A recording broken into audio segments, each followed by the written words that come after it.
네, 보좌의 축복 6번째 나갑니다. 네, 이 보좌의 축복 아침, 점심, 저녁 계속 생각하세요. 왜냐하면 예수 이름 부르는 자에게 반드시 약속으로 주시는 응답입니다. 자, 이 보좌의 축복을 왜 우리에게 주냐? 우리를 하나님 형상대로 창조하셨어요. 그렇죠? 그렇기 때문에 우리는 이 하나님 형상대로 지금 받은 존재이기 때문에 하나님 그렇게 창조하셨으니까요. 그렇게 받은 존재이기 때문에 우리는 하늘 배경으로 살도록 그렇게 하셨어요. 그래서 우리는 땅에 살고 있지만 하늘 배경으로 사는 사람, 즉 하늘의 사람이에요. 그래서 제가 정체성이 아마 이거를 많이 강조했을 거예요. 그러니까 진짜 우리가 힘낸다, 내가 어떤 존재다, 백날 생각해봐야 우리는 꺼져요. 그냥 생각으로만 했다가 잠시 위로만 받다 그냥 땅으로 꺼져버리는 그런 자존감을 갖고 살거든요. 근데 진짜 보좌의 축복이라든가 하나님 형상이라든가 당연히 하나님 형상은 하늘 배경으로 하늘의 사람으로 우리가 이 땅에 살고 있다. 이런 것들이 우리 영적으로 자꾸 뿌리내려져야 돼요. 자, 그래서 땅의 것, 즉 땅의 모든 것이죠. 이것을 하나님은 정복하게 그렇게 창조하셨어요. 그리고 다스리며 지키는 자로 살게 하기 위해서 우리에게 왕권을 주신 거예요. 왕권을 어떻게 주셨냐? 보좌의 축복으로, 하나님 나라의 충만으로 그렇게 주신 거예요. 자, 그래서 모든 문제예요. 어떤 문제든 우리는 묶이면 말이 안 되는 거예요. 또 잡히는 것도 말이 안 되는 얘기예요. 그래서 모든 문제도 우리는 누릴 수 있는 그런 존재입니다. 자, 이거는 정말 개인화가 되고 전도자의 삶 속에 내 자신이 정말 전도자다.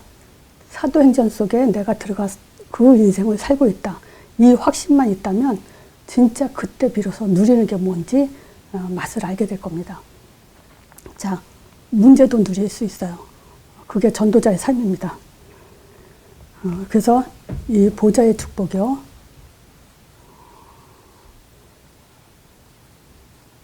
이 보좌의 축복을 어떻게 보냐?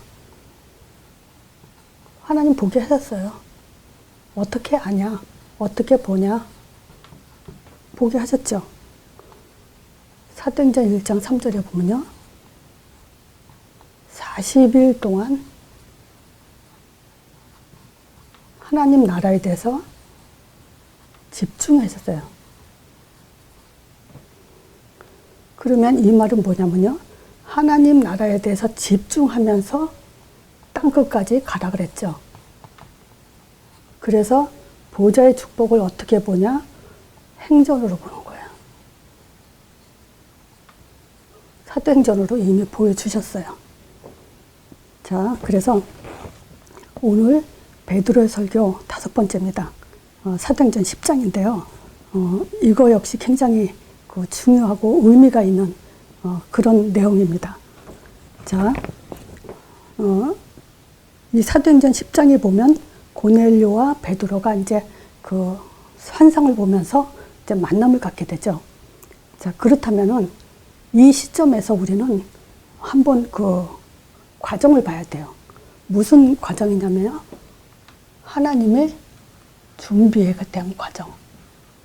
지금 사도행전 10장에 베드로와 고넬료가 환상을 보기 전에 하나님은 어떤 준비를 하셨냐?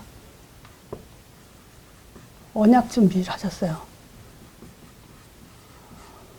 자, 언약 뭔지 알고 이걸 알아야 환상을 봐도 제대로 응답을 볼 수 있는 거죠. 이거 없이 환상을 봤다? 그거는 사단이 준 거죠. 자, 언약 준비는 뭐냐면 교회에 주신 내용, 또 응답이에요. 신앙생활을 하면서요, 우리가 말씀을 보고 기도를 보고 헌신과 하면서 교회 내용도 모르고 응답을 모르고 신앙생활을 한다는 것은 지금 그거는 너무 억울한 종교생활이죠. 응답도 없는, 아무리 기도해도 응답도 못 받는 그런 종교생활이죠.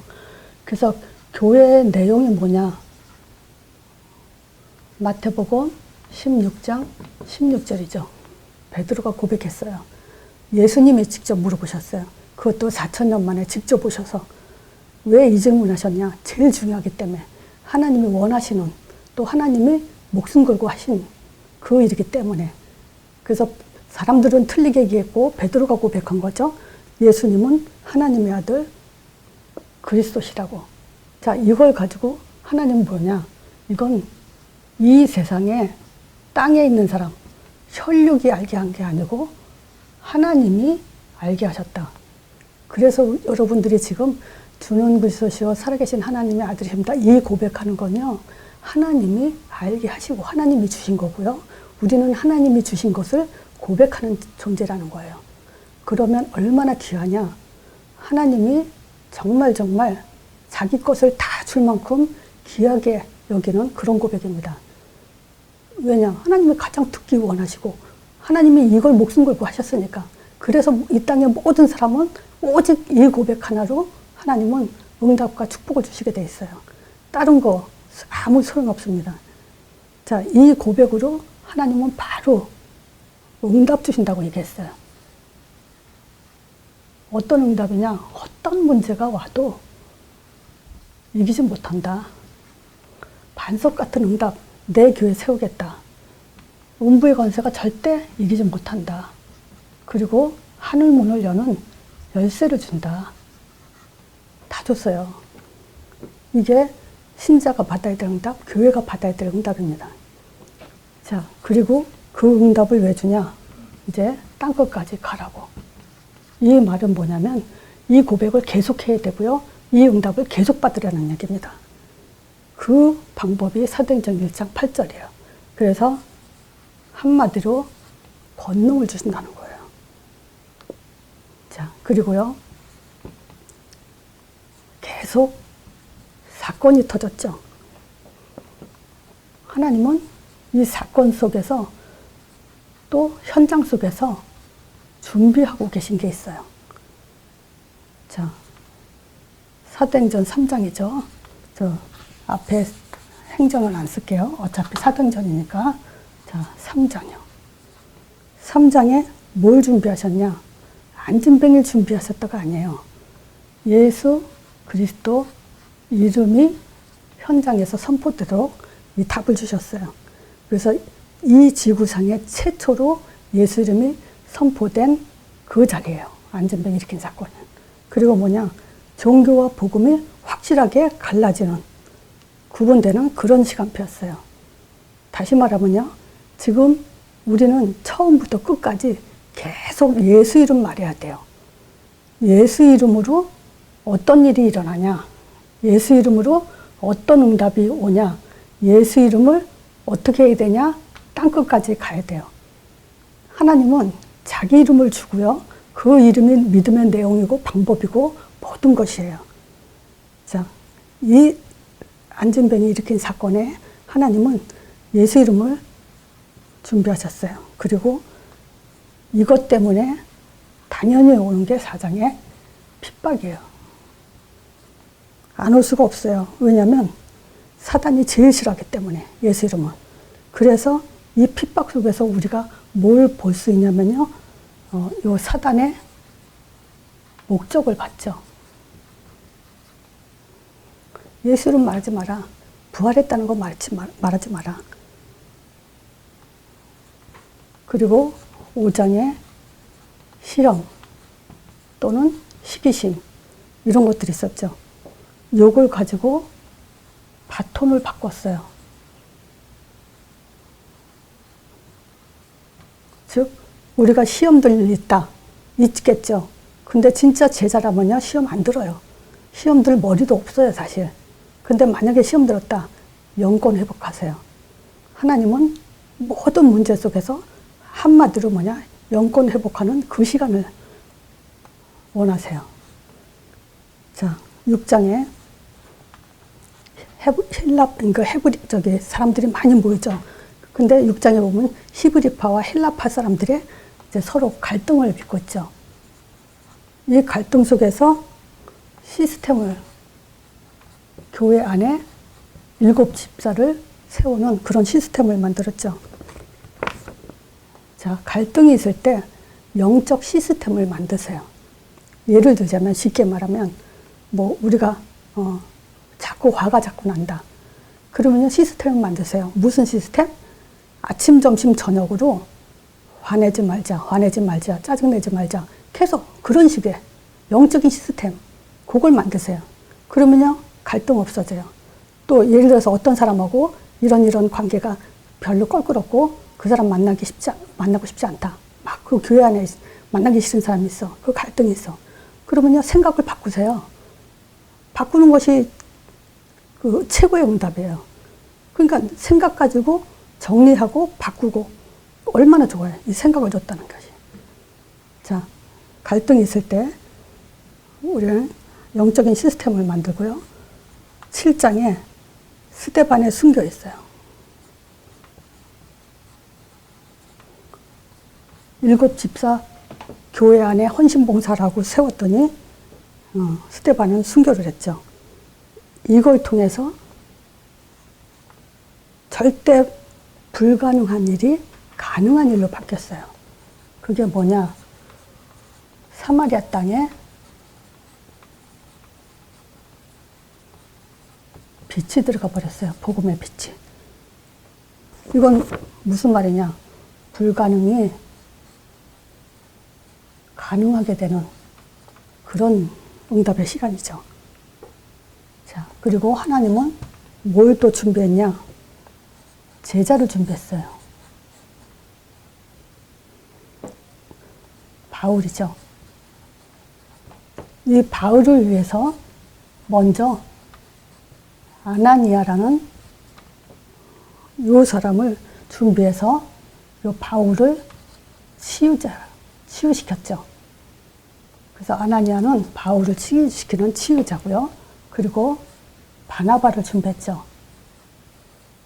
이 만남을 통해서 이제 안디옥 교회 멤버들이 중요한 기둥들이 되죠. 자, 이런 상태에서 이제 10장에 그 미래를 위한 하나님이 지금 체험을 시켰어요.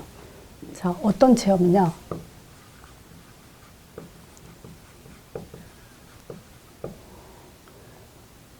그 이달리아데라는 그 군대 백부장에게 하나님은 이제 그 환상을 보게 했죠. 어떤 환상이냐? 만남을 갖게. 요게 10장 1절에서 요 8절에 이 사람이 이제 그 먼저 환상을 보죠. 근데 이 사람은 성경에 그대로 기록한 대로 말하면요, 이 사람은 아주 경건한 사람이에요. 하나님을 경외하고 구제도 아주 잘하고 그리고 항상 기도하는 사람이라고 그래요. 그 믿음의 사람이죠. 신자란 얘기죠. 근데 이 사람에게 하나님은 왜 또 그 베드로를 만나게 했을까? 여기에 이제 우리가 좀 중요하게 봐야 될 부분이죠.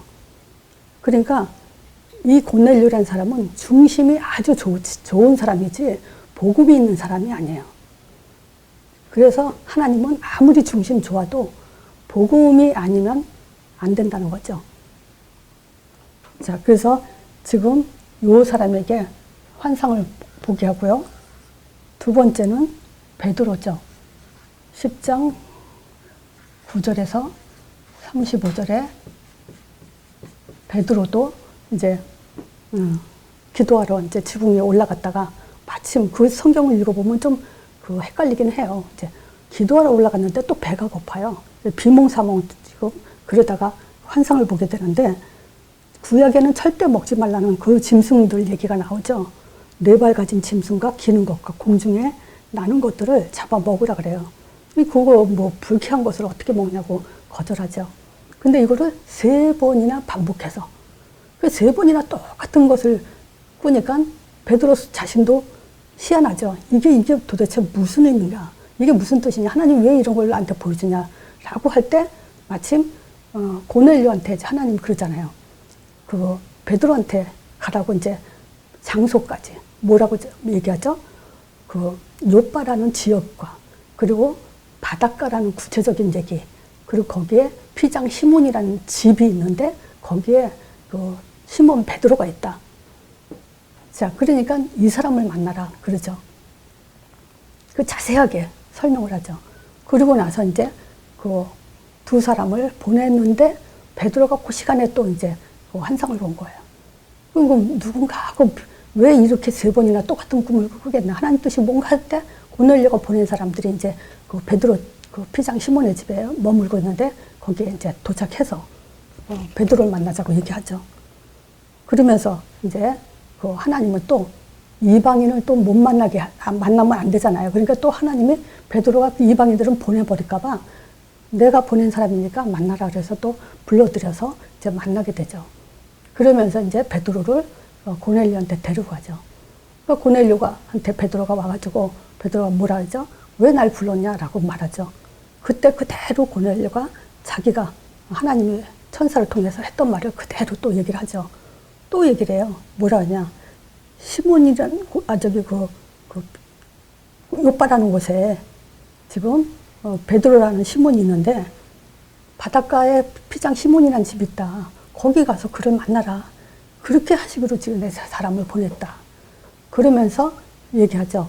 당신이 왔으니까 무슨 말이든 내게 하면 듣겠다 이런 거죠. 그때 이제 베드로 설교를 하죠. 근데 여기서 먼저 이렇게 둘이 만나게 한 것은 뭐냐면 미래를 위한 만남이에요. 왜 그러냐면요. 지금 미래는 뭐냐면 안디옥교의 탄생이에요.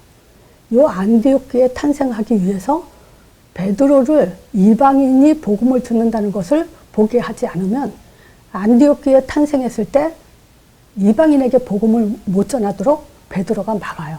그걸 못 막게 하기 위해서 그 고넬료를 통해서 먼저 이방인에게 복음이 선포된다는 것을 그걸 보여주기 위한 거예요. 그러니까 하나님이 얼마나 세밀하게 자기 계획을 이루어 가는지를 이런 걸 통해서 확인할 수 있는 거죠.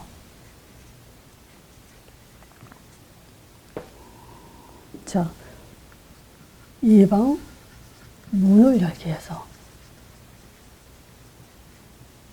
이때 당시에는요, 베드로의 그 권세랄까? 그, 지난주에 했잖아요. 영권이 이 사도들에게 이제 강하게 들어간 것을 모든 사람이 알잖아요. 그러니까 베드로의 말 한마디면 끝나요. 그 안디옥에 탄생했을 때, 거기 이방인이다. 거기는 복음 전하면 안 된다. 그러면 이제 닫혀버리죠. 그래서 하나님이 그걸 못하게 하기 위해서 먼저 베드로를 작업하시는 거죠.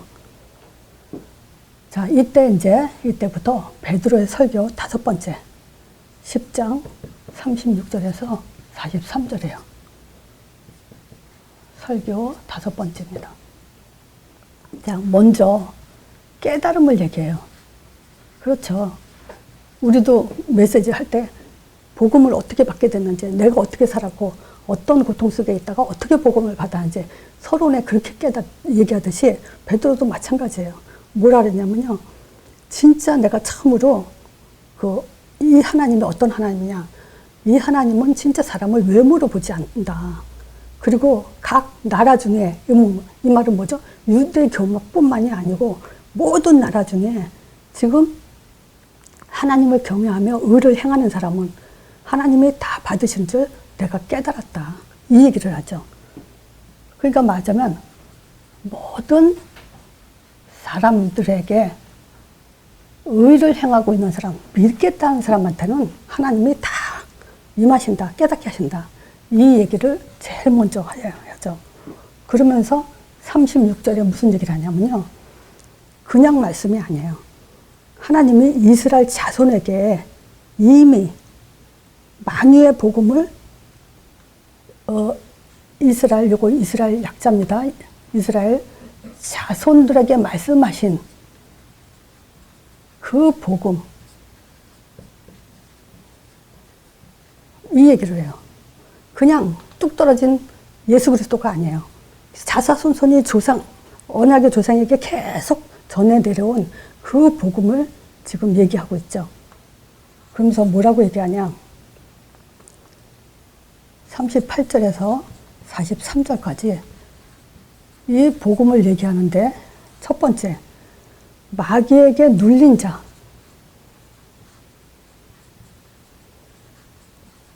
이 치유한 걸 봤죠. 지금 하나님이 나사렛 예수에게 성령과 능력을 기름 붓듯하셨다.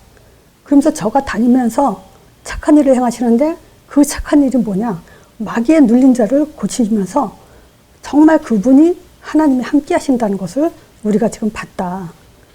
그뿐만이 아니고 항상 나오죠, 이 얘기가. 우리는 유대 땅과 예루살렘에서 그 행하신 모든 일을 봤지만 그들이 저희가 나무에 달려 죽였으나, 누가 뭐 서기관, 뭐 성전 맡은 자, 뭐 바리새인들, 이런 사람들이 뭐죠? 예수를 십자가에 달리겠다. 그렇지만 하나님이 사흘 만에 다시 살리셨다.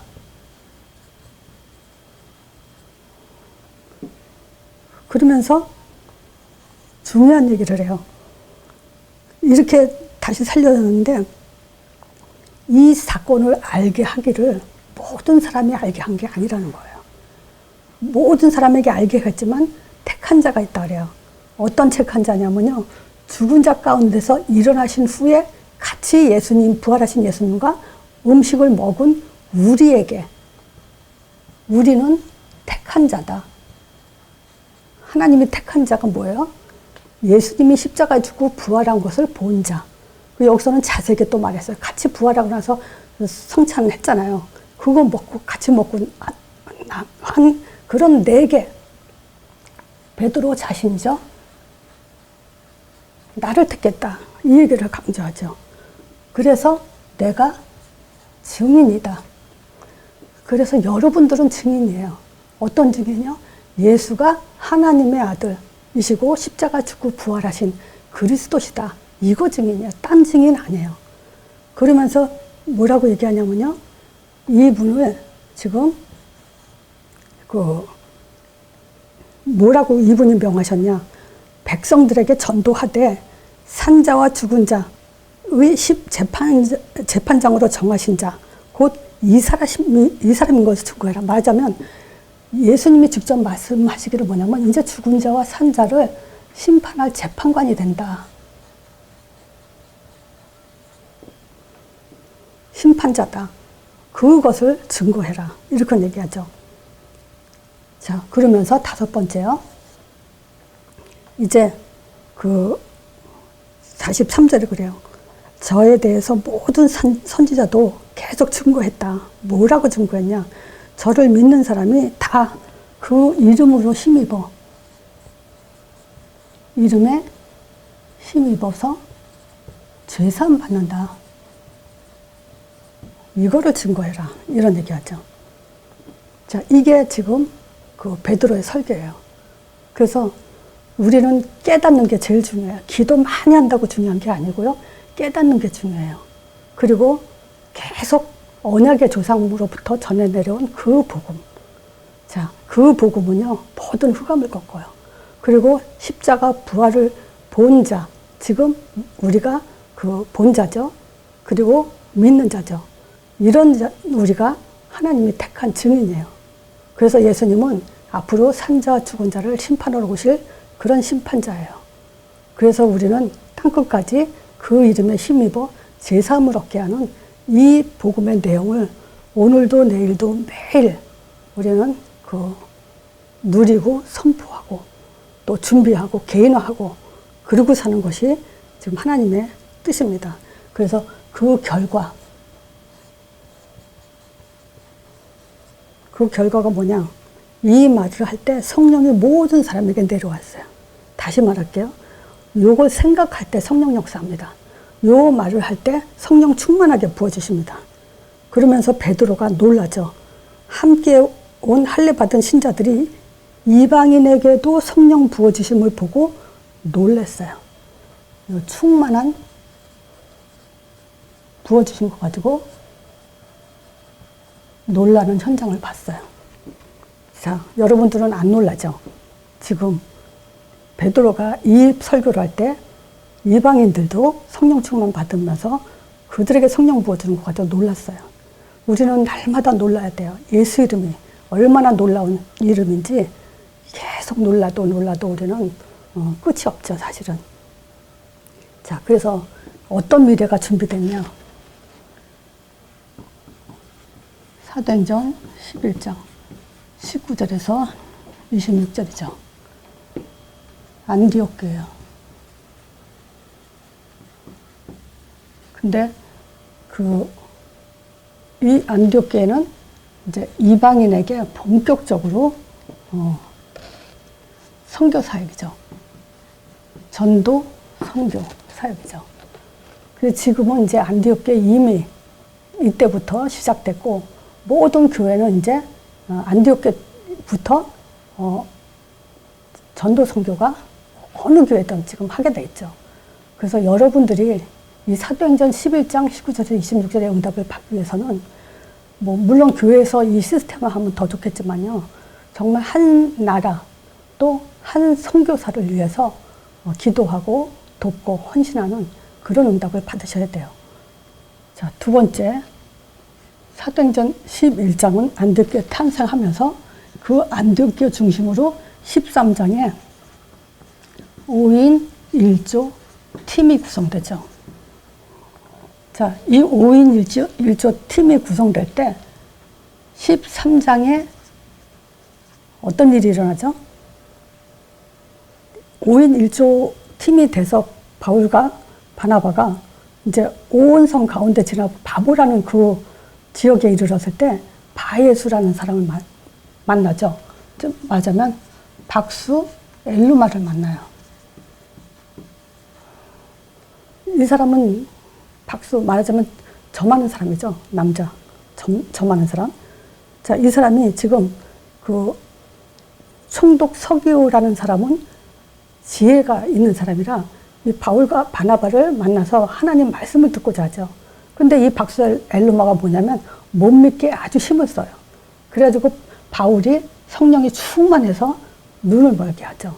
그 말하자면 사단 역사가 5인 1조 팀 앞에서 드러난다는 얘기죠.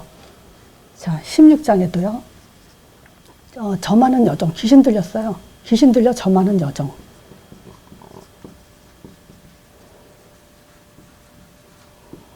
바울이 또 이 사람을 치유하죠. 19장에 악기 들린 자. 여기서 이제 유대인들이 마술을 하는 유대인들이 말이 됩니까 이게? 이제 대대로 이 여호와 하나님을 섬기는 그런 그 민족들이 이 악기 앞에서 이제 망신을 당하는 거죠. 그냥 바울이 예수 이름으로 귀신 쫓아내니까 그 이름을 빙자해서 악기를 쫓아내려고 하다가 자기네들이 이제 망신을 당하고 옷을 벗긴 채로 이제 도망가는 그런 현장을 보죠. 그 뭐냐, 진짜 안디옥 교회 탄생과 5인 1조 팀 앞에 흑암들이 드러나는 사건. 자, 그리고 15장.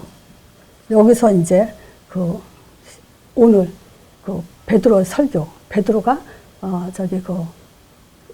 고넬료 만난 거에 대한 간증을 해요. 여기는 뭐냐면 현장. 베드로가 현장 간증을 하는 건데 여기는 지금 예루살렘 공유회. 무슨 사건이냐면요. 지금 바울이 이방인들이 복음을 많이 듣는 걸 알죠. 그게 이제 소문이 예루살렘에도 이제 소문이 가죠. 근데 이제 무슨 일이냐면, 예루살렘에 있는 사람이 이런 얘기를 해요. 올라와가지고 하는 말이, 이방인들이 아무리 복음을 받아도 모세의 율법과 또 할례를 받아야 그래야 구원받는다 이런 얘기를 하죠. 그것 때문에 이제 그 실갱이가 벌어져요. 그때 이제 그 사람들이 예루살렘으로 보내죠. 바울과 몇 사람을 보내서 그 보고를 하게 돼요. 그러니까 말하자면 이 공의회는 뭐냐면 바울의 보고가 있어요. 이방인들도 정말 이 그 복음을 받고 성령이 그들에게 임하는 그런 현장들을 보고하니까 또 그래도 거기서 또 한 사람이 일어나서 그래도 그 모세의 율법과 또 할례를 받아야 된다 이걸 주장을 하죠. 그때 베드로가 이제 간증을 해요. 10장에 고넬료 만난 간증이죠. 자, 많은 사람들이 지금 그대로 예수를 믿음으로 인해서 복음을 받고 하나님 나라가 임하다. 그들 이방인들에게도 지금 하나님께서 함께 하신다. 이런 간증을 하면서 야고보가 결론을 집니다. 자, 그러면 우리는 예수 믿으면 구원을 받는다. 그 대신 몇 가지 얘기를 해요. 뭐냐면 그 목매인 거 먹지 말자. 우상잼을 먹지 말자. 음행을 하지 말자. 또 먹을 때 피를 멀리해라. 피째 먹지 말자. 이런 결론을 가지고 이제 마무리를 하죠. 자, 그리고 우리가 그 교회가 세워지는 것을 그 다음부터 볼 수 있어요. 그게 뭐냐면 이제 16장, 17장, 18장, 19장. 이것만 써도 이제 아시는 분들은 아시죠? 루디아를 통해서 빌립보 교회가 세워지죠. 야손을 통해서 데살로니가 교회가 세워지죠. 브리스길라 부부를 통해서 고린도 교회, 또 19장에는 에베소 교회죠. 자, 지금 안디옥 교회 시작으로 지금 이런 그 역사들이 일어났죠. 자, 그러니까 오늘 메시지는 간단해요. 뭐냐? 하나님이요. 저쪽으로 갈게요. 결론적으로 말씀드리면 그거예요. 지금 하나님은 미래를 두고 현재 역사하고 계신 거예요. 그럼 이 말을 여러분들은 어떻게 적용해야 되냐? 내가 전도자라면 지금 문제요. 미래를 위한 것이다. 이 눈을 뜨시면 돼요. 내가 전도자라면, 내가 전도자란 증거가 뭐냐? 개인화에 힘쓰고 있다면, 개인화 힘쓰지 않으면요, 전도 못한 것까지 못 갑니다. 그럼 개인화 힘쓰는 그 자체가 우리는 전도자라는 거죠. 자, 그런 사람은 내가 지금 어떤 문제가 있든, 어떤 상황에 처했든, 그것은 이 내용을 살펴보건대 분명히 미래를 준비하고 있는 그런 문제입니다. 그 답을 가지셔야 돼요. 그래서 진짜 이게 말이 아니고요. 보좌의 축복은 이 눈을 뜬 사람은요. 문제가 응답이에요. 그리고 문제가 미래를 위한 겁니다. 자, 그래서 우리는 베드로의 설교, 사도행전 10장 하나님이 베드로와 고넬료를 만나는 그 시간표에 하나님은 정말 뭘 준비하고 이 만남을 주셨는가 그걸 확인할 수 있는 내용이죠. 그리고 베드로의 설교 역시 복음에 조금 더 이 복음은요 항상 똑같아요. 진리는 변하지 않아요. 한 가지예요. 복음도 하나, 진리도 한 가지입니다. 그래서 그래야만 우리 영혼이 제대로 살아나요. 자, 그래서 보좌의 축복, 사도행전으로 보는 겁니다. 이미 하나님은 보여주셨어요. 이 사도행전을 보면서도 우리가 이 보좌의 축복을 받지 못한다면 너무 억울하죠. 자, 그래서 마음속에 또 담는 그런 시간이 되길 바랍니다.